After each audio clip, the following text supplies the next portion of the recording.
बिस्मिल्लाहिर्रहमानिर्रहीम। अस्सलाम वालेकुम नाज़रीन। Assistant commissioner city Faisalabad Syed Ayub Bukhari ने पुलिस फोर्स और मुतलका महकमों के हमरा मॉडल कैटल मार्केट नियामुआना का दौरा किया।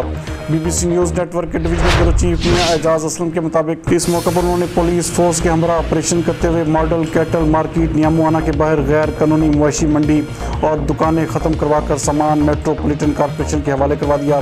गैर कानूनी इकदाम के खिलाफ ये ऑपरेशन रोज़ाना की बुनियाद पर जारी रहेगा। उनका कहना है कि किसी को भी खिलाफ वर्जी करने की इजाज़त हरगिज़ नहीं दी जाएगी। जबकि इससे कबल assistant commissioner city Syed Ayub Bukhari ने घंटा घर से मुल्का बाज़ारों में इंसदादे कोरोना SOPs पर अमल दरामद को चेक किया और खिलाफ वर्जी पर एक्शन लेने के अलावा तजावुज़ात के खिलाफ ऑपरेशन करते हुए गैर कानूनी पार्किंग को ख़त्म करवा दिया। इस मौके पर उनका कहना था कि किसी को भी SOPs की खिलाफ वर्जी नहीं करने देंगे। उन्होंने घंटा घर से मुल्का पार्किंग स्टैंड्स पर पार्किंग के अमूर का जायजा लिया और ताजर हज़ार से कहा कि वो बाज़ारों की पार्किंग मुतलका स्टैंड्स पर ही करें।